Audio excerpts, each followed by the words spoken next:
Good morning. Welcome to episode 120 of Tea, Coffee, and Torah. Today we are asking, how did the Queen of Heaven shape and influence both ancient and modern Jewish beliefs? Today I want to challenge your worldview. I want to invite you to see God's historic judgments in a radically new light. Rather than just regarding the Tanakh or the Old Testament as something that's insular and archaic, a text with little relevance after the first temple's fall, I want to reshape your perspective so you can recognize Yahweh as actively shaping and determining the course of history for the past 2,500 years. And this is going to be a little bit challenging because change always comes with a little bit of hesitation. Just like a drug addict or a sugarholic, we tend to hold on to those things that are not necessarily good for us, but they're the things that we think give us comfort and we think are the things that prop us up and make us and validate us and our worldview. But sometimes they're actually the very things that destroy us. We began this series rooted in the idea of the healing code in Leviticus 26, where Yahweh tells us that if we will remember, acknowledge, and confess our sins and the sins of our ancestors have committed, and we take it one step further, that our ancestors walked contrary to Yahweh, and he in turn, in his covenant faithfulness, walked contrary to us, both in ancient times and modern days, that opens up that door and that pathway to healing. It is the first necessary steps for us to contemplate the steps that follow thereafter. But it also serves to reverse those sins. Because once we acknowledge, we confess, we look at it, it humbles us. And today we are setting the stage for what I think is one of the most humbling experiences that I can imagine, because it affects so much of our worldview. Jeremiah had informed the Jews during Jerusalem's final days as we come right before Nebuchadnezzar accosts Jerusalem. He tells them that they had lost the way of Yahweh's people in Jeremiah 12, 16, and 17. That the Jews had lost the way of Yahweh's people to swear in Yahweh's name. And in fact, Yahweh used Jeremiah to establish the divine name as a litmus test whereby he would test Judah's faithfulness to his covenant. Judah had this long history of refusing to use the divine name, and it became a very source of contention, which is why you see Jeremiah reiterating this idea of swearing in Yahweh's name over and over again within his book. In Jeremiah 44, 16 through 23, the Jews had asked whether they should go to Egypt or stay in the land. And they gave a very defiant response when Yahweh said to stay in the land, don't immigrate to Egypt. They declared to Jeremiah and to Yahweh that instead of obeying Yahweh's voice, they would persist in their own ways. They wanted to serve the Queen of Heaven, just as their ancestors did. But they really take it even further, questioning whether Yahweh is truly a God at all. I mean, they had experienced all of these persecutions, all of these hardships, which they attributed not to violation of Yahweh's covenant, but to not serving the Queen of Heaven. The Queen of Heaven had risen to prominence very early after the northern kingdom had fallen. In fact, her cult flourished under Uzziah in his latter reign and under Ahaz through a state-sponsored idolatry that incorporated cannabis to induce ecstatic states of ecstasy.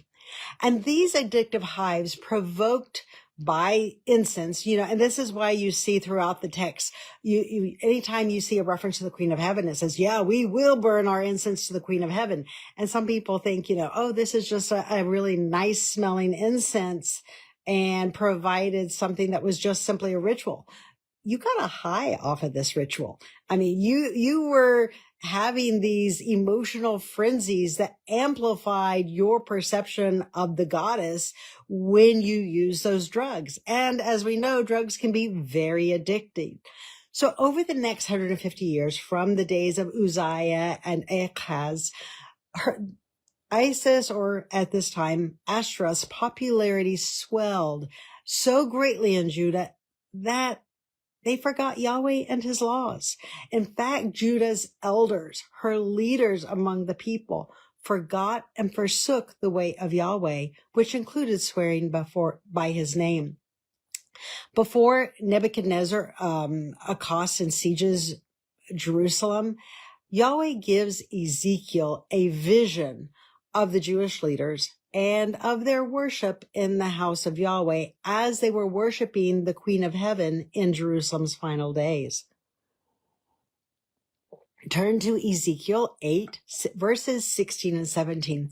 We're going to kind of skip through this a little bit and highlight the vision of what Yahweh saw, or rather what Ezekiel saw, as Yahweh shows and reveals this idolatry to him.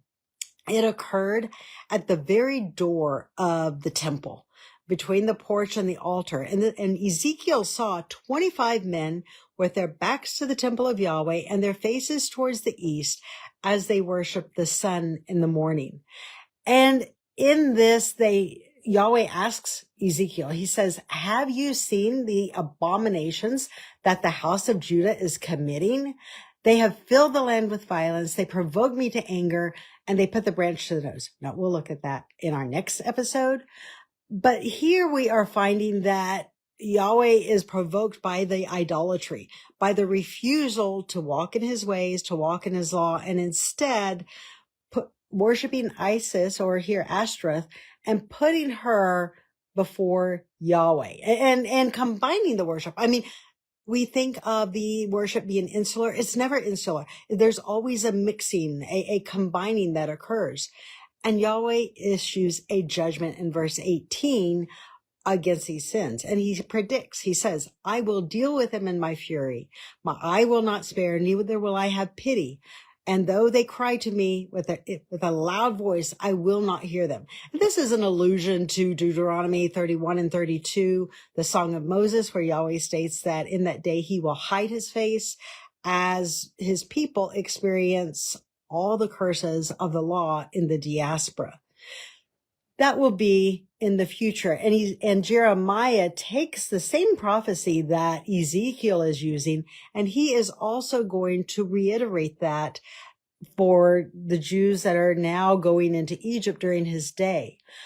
But I want to take this slowly. I want to break it down, because when we look at these steps, when we see what occurs, that's when we really gain the understanding.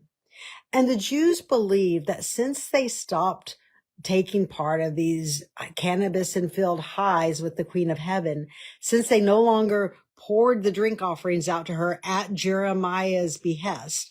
Remember, Jeremiah was saying, forsake your idolatry, walk in the way of Yahweh. And they did that for a little bit. But they're complaining that even though they worshiped Yahweh, all of these things came upon them, both the famine and the sword. So in response to this great idolatry, in response to the very terse reply that they were going to continue to worship the Queen of Heaven as they went into Egypt, Jeremiah issues, as we saw last time, the ultimate judgment against the Jews in his day. And in Jeremiah 44, verses 26 and 20 through 30, Jeremiah states that Yahweh's name will no more be named in the mouth of any man of Judah in all the land of Egypt. And the phrase, thus says Yahweh, would fall into disuse.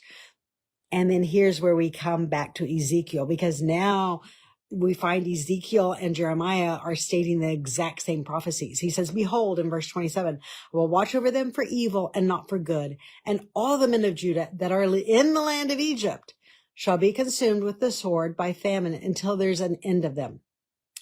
Once the Jews entered Egypt, Yahweh would no longer be their God. Isis became their God at their own request. They would embrace her theology, they would drink it like wine, and they would take it to heart because it was deeply, very deeply embedded within the Egyptian a system of mythology that Israel would be exposed to in Egypt. And it's really, really hard to go into a new land. You know, you've heard the saying, when in Rome, you do as the Romans. Anytime you enter a new land, you automatically take on its customs and its traditions. People, who come to America who don't even believe in Christmas celebrate Christmas simply because it's the custom of the land. You have many Jews. You also have Hindus. You have lots of different religions that, even though they have no ties to Christianity or the idea of what Christmas entails, they still celebrate it simply because it's a cultural norm. Well, the same thing occurs for the Jews entering Egypt with Isis. They would partake of her cultural ceremonies. They would partake of her mythology, but it didn't remain just in the world of Isis.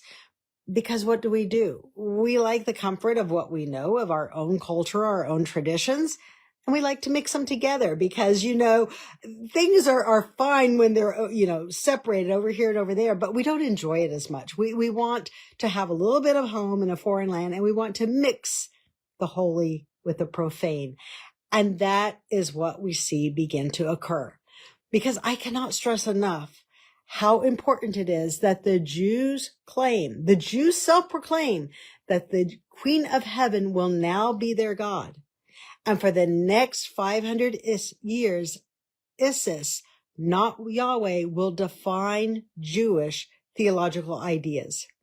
Now, we're going to circle back a little bit later to Yahweh's judgment over Egypt. In fact, we're going to save that to the next episode because I want us to see how we get there, because it's understanding this process of how the divine name became corrupted, of how today there's so many beliefs that contradict the written thus says Yahweh. And we need to understand how we got there, because it didn't occur just by, it didn't occur in 10, 20 years. It occurred over several centuries as Isis belief mixed with the people who were living there. Much of this also occurred we think of this as being a one-time event. It isn't. It occurs very naturally, very organically through ongoing exposure to Egyptian beliefs. And the Jews totally ignore Jeremiah's warning, and they quickly embrace local idolatry, the local cults, as they synchronize Yahweh with Isis. And as a result, these beliefs influence how Jews relate to the divine name. And the divine name, Jeremiah's prophecy, becomes self-fulfilling, as the Jews themselves are the ones who take the steps to eradicate Yahweh's name from their lips, from their culture, and from their daily lives. And it persists as they no longer swear in Yahweh's name, and they fulfill Jeremiah's curse. Now, I want to get into the belief, the mythology of Isis and the ineffable name. So we're going to take a little journey down Egyptian mythology, because it's only when we understand that history, that past, that theology, that we can then see how it has influenced our modern beliefs. And what we find is that Jeremiah, again, had prophesied. Have you ever wondered sometimes how and why the prophets knew what to say, what they did? Isis theology was very, very prominent from the Old Kingdom. Even before Abraham, the theology regarding Isis and a secret hidden name was very early in Egyptian mythology. And what this mythology held is that every person, especially the gods, have a hidden or secret name. In Egypt, this was termed Ren, which simply means the name. In Hebrew, we could call this Hashem modernly. Knowing someone's or a god's true Ren or name gave them magical powers over them, as it embodied their essence, their core, nature, and very existence. Now here's the key.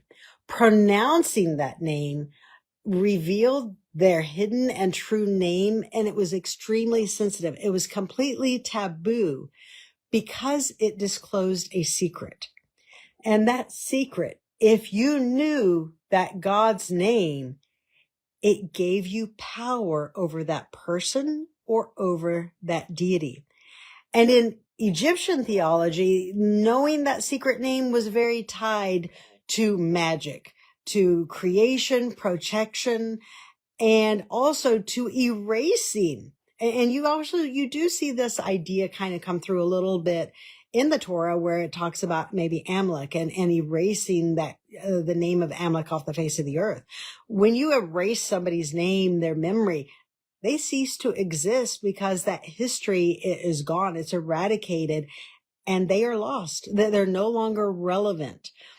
In Isis theology, the Queen of Heaven placed an enormous emphasis on pronouncing, on audibly speaking God's name in Egyptian mythology, because again, it transfers the control over God to the person who knows his name. Now, let me share with you, there's several versions of how this mythology, how this story plays out in ancient Egypt, but I want to share with you one that was very well known in the New Kingdom era, and one that became very, very popular, say, during the days of King David and Isaiah, as we come into the New Kingdom.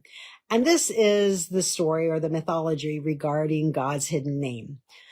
Ra, the sun god, the supreme creator, had many names, many epithets. For instance, he was known as Capri in the morning, Ra at noonday, and Autumn in the evening. But his ultimate secret name was hidden deep within him and known only to him himself. It was concealed by his father Nu at creation to prevent its misuse by magicians. Enter the goddess Isis, the queen of heaven. She was always scheming and desiring for greater power, as she had a great use of magic, but like any human, she always wanted more and more power, and she wanted to be equal or greater than the power of Ra. She created a serpent from Ra's spit, mixed it with dirt, and then she had it bite Ra as he was this old, as he grew aged and weary, and as this god became very, very old and ancient. This bite of the serpent led to great agony. And he called on Isis to heal him because she was the one. There's this idea that those who create the magic have control over the magic. So because Isis had created this serpent and it had bit him with this poison, then she is the one that can reverse it. So Ra calls to her, says, please heal me from this. And she agrees, but on one condition. She will heal Ra if, and only if, he will reveal his secret identity, his secret name that no one can pronounce.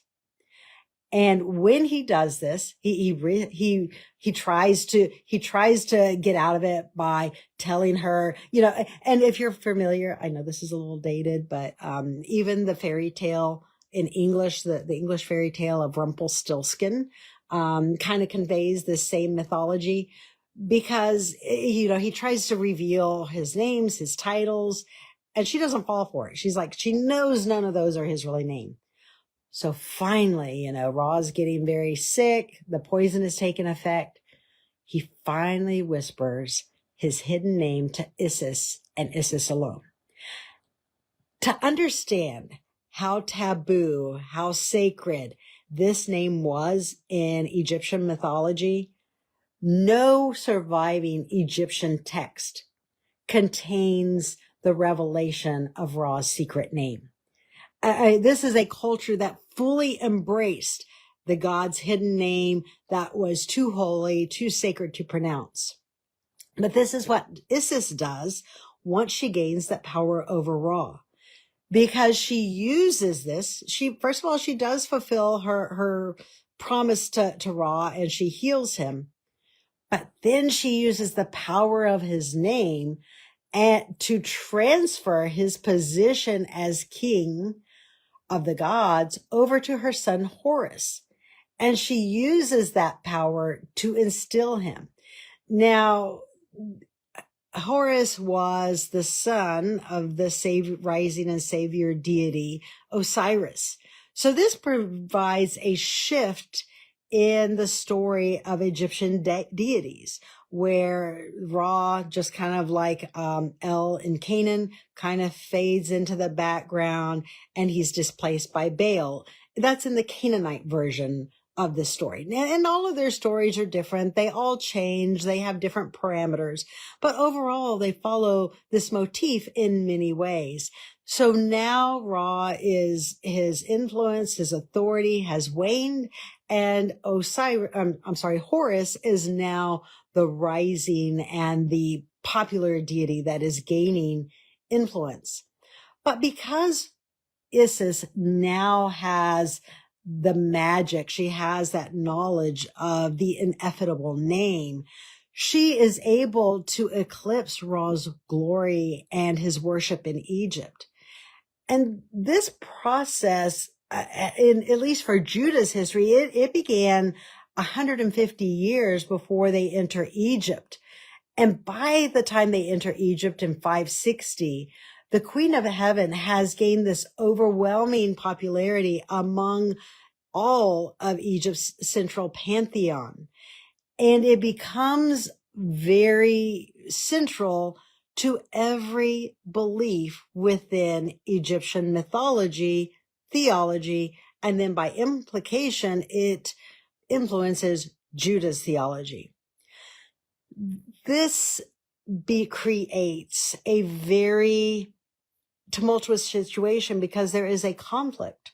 There's a conflict between what the written Torah states and what the Jews are now wanting to believe, what they are wanting to embrace. And this idolatry leads to a very hardness of heart.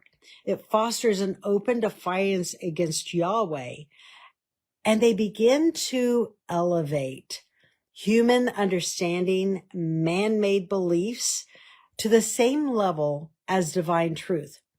The cult of Isis, and we really have to understand how this cult interacted and how it promulgated, how idolatry promulgated some very modern beliefs that are held within many modern. Okay, sorry, I did not silence my phone this morning. We will have to go back out and take that out. What we find is that the cult of Isis promised this very intimate union with the divine, this very tender maternal care of triumph over death. And in embracing these very humanistic ideas, mankind, in this unity with the divine, mankind's words, the beliefs became equal in sentiment to the words of Yahweh when we mix it with Egyptian theology. And this is why we find in Jeremiah 44 verse 17, the Jewish remnant that's going to Egypt, they state, "We will certainly do whatsoever proceeds out of our own mouth to burn incense to the Queen of Heaven." I want to emphasize this phrase, "We will certainly do whatever proceeds forth out of our own mouth." That defiant phrase indicates that human thoughts, Human words will now determine beliefs, and that they will now be considered equal to the words of Yahweh. And again, this is all promulgated. It's all justified by the beliefs that we have within Isis and the theology that she teaches in Egypt. And this becomes a very, very popular scenario, a very popular tradition, as the Queen of Heaven is now blended with Yahweh's holy and pure law. So now I want to get into, I want to kind of transition into how we actually see this play out in history. How do we see the Egyptian, the Jews in Egypt influencing beliefs in their writings, whereby the idea of the Second Temple period, where Yahweh's name is no longer upheld. It's no longer really viewed as something that should be obeyed and something where we should follow the thus says Yahweh or the written stipulations in the law. The written law kind of fades into oblivion as the people say, we're going to follow our own words. We're going to follow our own teachings. We're going to follow what proceeds out of our mouth. And as the Queen of Heaven's mythology influences this, we find that some of the instructions within Yahweh's law are rewritten. They're recouched, they're rephrased into new ways of applying the things that are in the Torah. The first of these that I would like to look at comes with the Aaronic blessing. And here is where we find the influence of the pagan and the profane with the holy and the set apart, whereby we see this process beginning to occur of refusing to uphold Yahweh's name. To see this contrast, we do have to return to Yahweh's original instructions. So turn to Numbers 6, verses 22 through 27. This is what Yahweh's original instruction from the time that Israel spent in the wilderness. This is what Yahweh said. And this is an instruction that he gives to the priesthood, to the sons of Aaron in particular. And this is how they are to bless the children of Israel. So Numbers 6:22, verse 22. And Yahweh spake to Moses, saying, Speak to Aaron and to his sons, saying, In this way you shall bless the children of Israel, and say to them, Yahweh blesses you and keep you. Yahweh makes his face shine upon you and be gracious to you. Yahweh lifts up his countenance upon you and gives you peace. Here's the key verse. And they shall put my name on the children of Israel, and I will bless them. So the whole key to the Aaronic blessing is saying the name. When Israel hears this name and this blessing, they understand that the way in which they receive it is tied to Yahweh's written instructions and his divine law, which clearly lay out the way and the path by which to obtain those blessings. And this draws them to Israel's God. But it's in hearing that name, in hearing it pronounced, that they are drawn to this specific system of beliefs that is unpolluted by man's traditions, by man's beliefs. And hearing that name is how Yahweh blesses them. But during the Second Temple period, something happens. The Jews in Jerusalem were very, very tight with the Jews in Egypt. In fact, the Jews in Egypt made the priesthood in Jerusalem very, very wealthy. And unlike Hezekiah, who broke his alliance with Egypt and did not lean on the broken reed of Egypt, during the Second Temple, the priests did. They leaned on Egypt politically. They leaned on Egypt militarily. There was this very, very tight alliance between Jerusalem and Egypt. And what we find is that the Queen of Heaven her ideas are not just kept within the confines and the borders of Egypt, but they begin to spread throughout the Jewish community, throughout the Jewish world, so that the beliefs of the Queen of Heaven become the standard. They become the default. And remember that even as, Jews in Egypt are worshiping Isis, Jews in Babylon are worshiping other gods. They're worshiping Inanna. They're worshiping Ishtar in Babylon. So no matter what part of the diaspora they're in, the whole house of Israel is really beginning to fall prey to this worship of other gods. And if you remember in Deuteronomy 28, Yahweh had predicted that they would go into diaspora and there they would worship new gods, which neither they nor their fathers had known. So this is an ongoing fulfillment of Yahweh's judgment, an ongoing fulfillment of the curses of the law. Not just one curse, but they're worded differently in different places of the law as they continue to be fulfilled. So we've looked at the Aaronic blessing, and we've seen how it is completely tied to speaking Yahweh's name. But during the Second Temple period, something happens. And this is going to be a quote from Mishnah Sota 7:6. And the rabbis now, because they're underneath the worship of Isis, she is now one of their deities, and we no longer have the pure, set-apart words of Yahweh. Now they begin to mix this and change the way the Aaronic blessing works. And Mishnah Sota tells us that in the temple, the priest utters Yahweh's name as it is written in the Torah, but he does so very quietly, so it's not very heard. But now in the countryside, outside of the temple, Jews are now using a substitute name for Yahweh. They're using Adonai, or lordship, for the name of Yahweh. And that name is beginning to fall into disuse. But notice how this is fulfilling Jeremiah's prophecy. Yahweh's judgment against the Jews for worshiping false god and worshiping Isis instead of him. It naturally removes Yahweh's name so that Yahweh's name is no longer heard or pronounced on the lips of any man in Judah. And gradually over time, Jews begin to restrict this so that the name is only mentioned by the high priest on the Day of Atonement.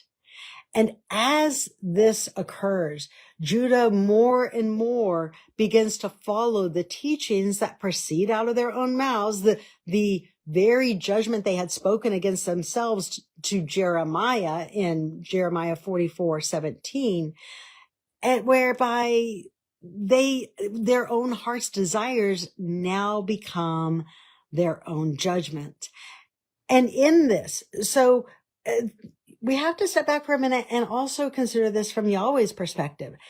As people begin to conflate his pure ideology, his pure doctrine, his pure theology with paganism, Yahweh is put on the line whereby he has to protect himself. He has to protect his own divine reputation. And if people continue this process of attaching all sorts of pagan ideologies to the name of Yahweh, well, people are then going to think that those originate to Yahweh. So now he really has to remove his name from anybody who's in an idolatrous religion so that humanity itself loses the name and the context and knowledge of Yahweh's law so that his name does not become very, very confused. As we progress and as time passes, remember Jeremiah had issued a judgment, not just against using the name, but also judgments that would befall, horrific judgments that would befall the Jews in Egypt during the diaspora. And as they continue to refuse this litmus test of swearing in Yahweh's name, Yahweh does something that he's done throughout Israel's history. And there is a precept that we find in the law. And this precept is that Yahweh judges you by giving you exactly what you ask for. And we see this in two specific scenarios during Israel's wilderness sojourn.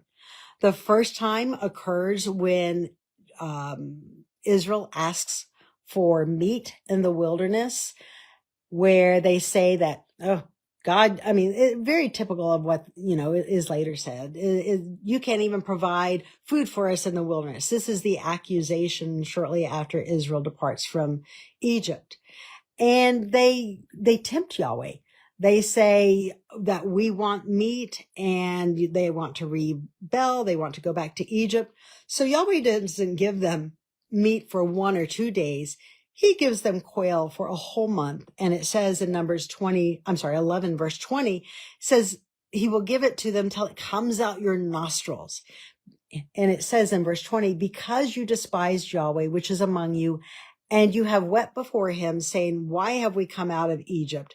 It was basically better that we died in the land of Egypt than to be brought here into the wilderness, to be tested and tried in the wilderness. Asaph, when he remembers this in Psalm 78, he really provides a good understanding of how Israel desired the quail. They desired meat, and how Yahweh gave it to them. This is what Asaph says in Psalm 78, verses 18 and 19. It says, they tempted to Yahweh in thy heart by asking for meat in their lust. Yes, they spoke against Yahweh and said, can Yahweh furnish a table for us in the wilderness? But notice what Yahweh does and the implication of this. Yahweh gives them over to their own lusts and to their own desires until it consumes and destroys them. So that's the first incident that we see this in the Torah. The second incident occurs with the spies searching out Canaan in Numbers 14. Here we find that they had entered into Canaan, they spied out the land, they did some reconnaissance, and they bring back a very wicked report saying, we can't do it. It's too hard. There's giants on the land.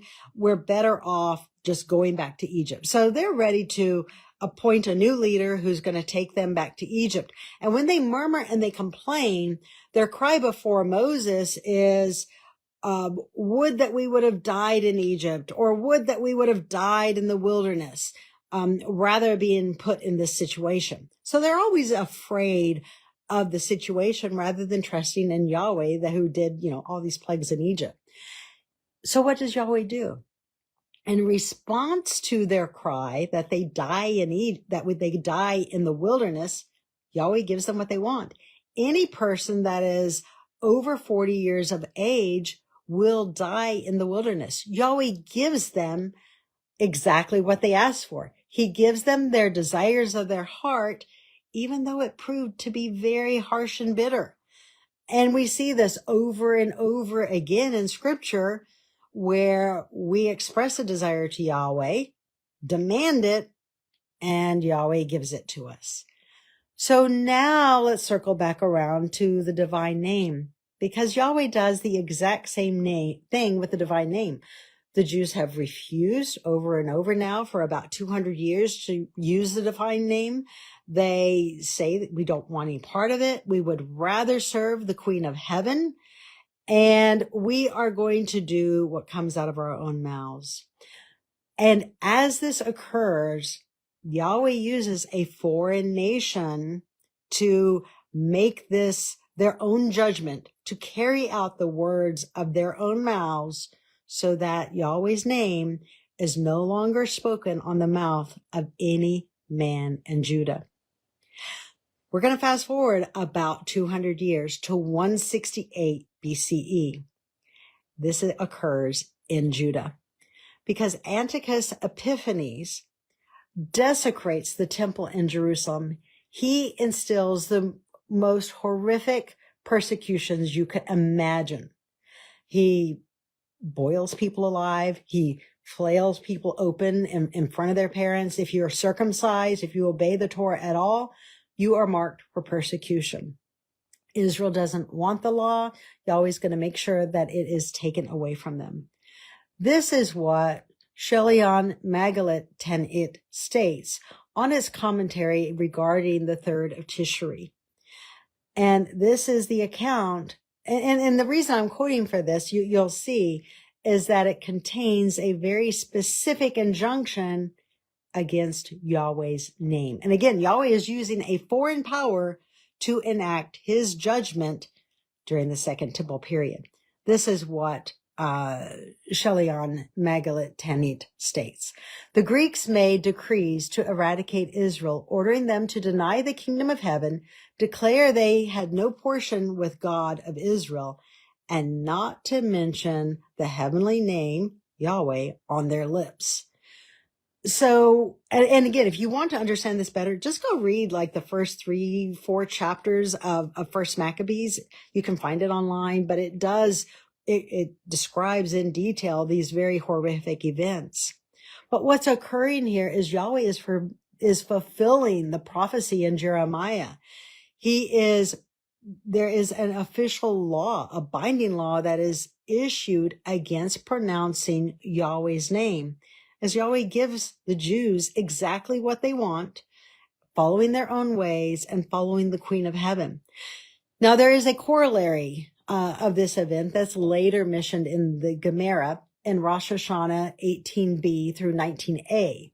And here it gives a little bit more information regarding the events as it discusses this text within Magalit Ta'anit.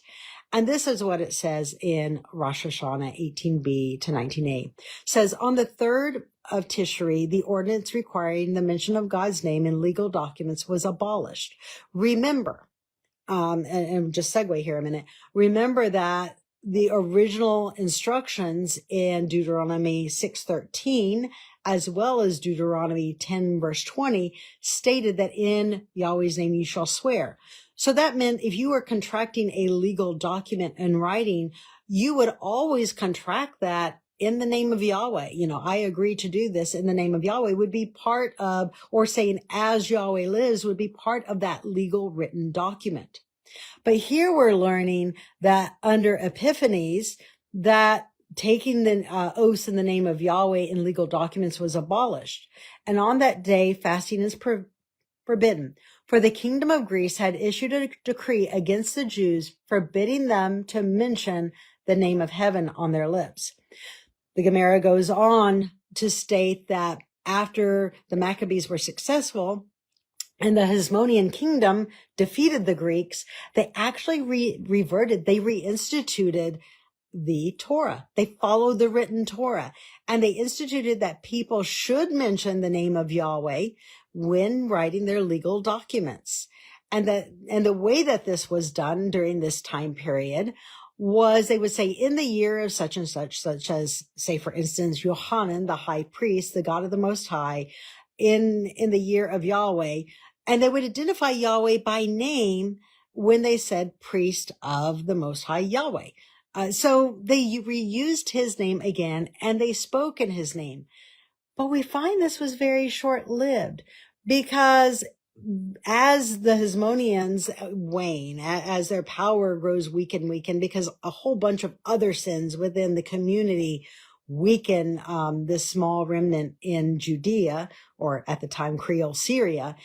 As that occurs, we have other ideologies that become very vogue. And this desire to worship the name, to treat it as an omen, where it's no longer just a revelation of Yahweh, a representation of what it says in Exodus 3 as the name by which Israel's God wants to be remembered throughout all generations. The name becomes this sacred omen and almost an act of magic, where when you speak the name, it has holiness and power to it. So what happened during the later Hasmonean period is that the Jews began to see the name in written documents as too holy. When these contracts were fulfilled, they would simply be thrown into the trash heap, or they would be burned in the trash heap. And that was just a normal practice. But the issue then became the fact that because this name was so ineffable, it was so secret, it was so holy, that you were actually, adding to the law here, committing a sin by getting rid of these documents. So what did you do with the document with the divine name that had this power, this omen? Well, you couldn't just get rid of it. So you were stockpiling all of these worthless documents that really should have been discarded. There was nothing in the Tanakh, nothing in the Torah that said you had to keep them forever. But because the emphasis was placed on the name itself, it perverted the understanding and the use of this practice. So what was the tradition? What was the response of man, not God? Well, to remedy and to get around this, so they're not just hoarding documents that, you don't even have room to store, they eliminated the use of the divine name in their documents. And that was how they remedied it. And by getting rid of Yahweh's name, it took them further out of his protection. It took them further away from the written Torah as they more and more began to follow their own words and their own teachings. And here we come now, because this occurs. And again, so now they're no longer writing documents in Yahweh's name anymore. As we come in to this Second Temple period and the end of the Hasmoneans dynasty, in the first century, we find that the sentiment of the Queen of Heaven and her idea that the name of God is taboo becomes the overarching belief system within Judaism at this time period. And this is witnessed in Mishnah Sanhedrin 10:1. And this is what the idea that was the belief that was embraced during this time. In Mishnah Sanhedrin 10 verse 1, it states, "The following have no portion in the world to come," Abba Paul says, "also one who pronounces the divine name as it is written." So here we find this complete divorce from Yahweh's written word, what it states in the Torah of Moses, versus what the Queen of Heaven teaches under Egyptian mythology. This is reiterated again in Mishnah Baruch 5:2, where it states, "It is forbidden to read the glorious and terrible, ineffable name as it is written. As the sages said, he that pronounces the name as it is written has no portion in the world to come. Therefore, it must be read as if it were written Adonai." And so here we have a perversion. We have a changing. Remember the Aaronic blessing. How did Israel receive the blessing of Yahweh? It was by naming him, them hearing Yahweh's name in those blessings that caused them to look directly to the law. But now they're not looking to that pure source anymore. Now they're going to be looking to sources that have the name Adonai. They're going to be looking to sources that have the name Hashem. They're going to be looking to sources that have man-made ideas and man-made traditions. So now, at this point in stage in Israel's history, they're no longer even contracting their documents in Yahweh's name. And we are going to have now another judgment as Yahweh fulfills his prophecy, his judgment, his statement that no more would his name be mentioned or pronounced by any member or any man within the children of Judah. And what we find in the 2nd century is another act by a foreign nation against the use of Yahweh's name. Around 130 to 138 AD or CE, Emperor Hadrian executed a Jewish rabbi, Hananiah ben Teradon, for publicly speaking the name Yahweh. He had enacted many of the very anti-Jewish decrees, and he patterned them after the Greek decrees formerly enacted by Epiphanes. And he persecuted Rabbi Hananiah, and he asked him why he continued to engage and study the Torah, despite the fact that it was now illegal.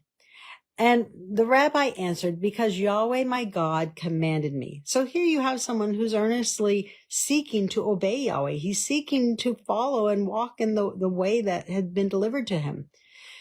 And the Talmud states that he was sentenced and he was burned because he actually pronounced the divine name as it was written.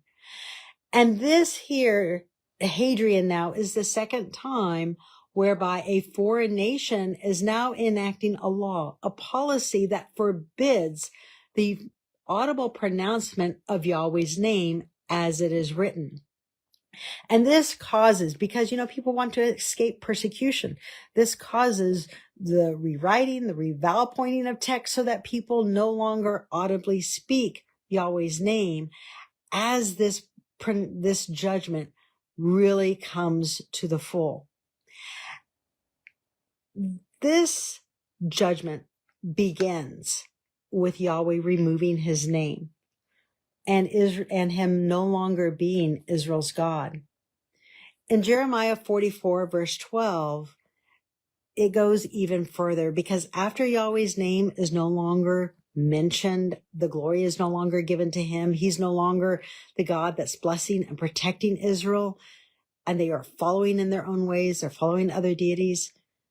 Jeremiah predicts very disastrous results. In Jeremiah 44, verse 12, he states, "And I will take the remnant of Judah that have set their faces to go into the land of Egypt to live there.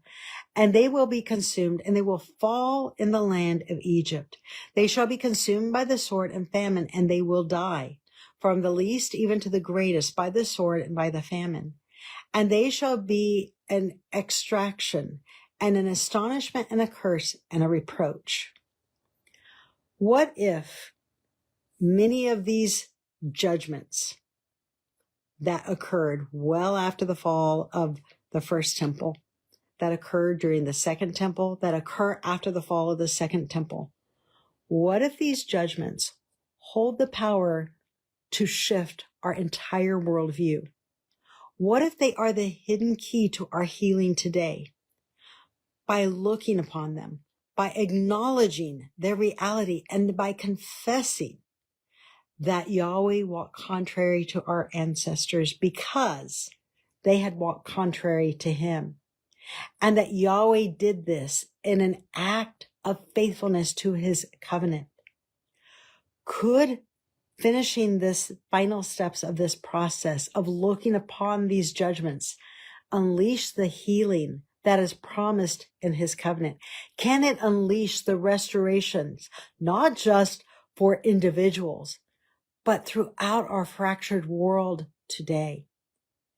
Isaiah 51 verse 4 promises, "I will make my judgment rest as a light for the people." We are going in our next episode to delve into these judgments.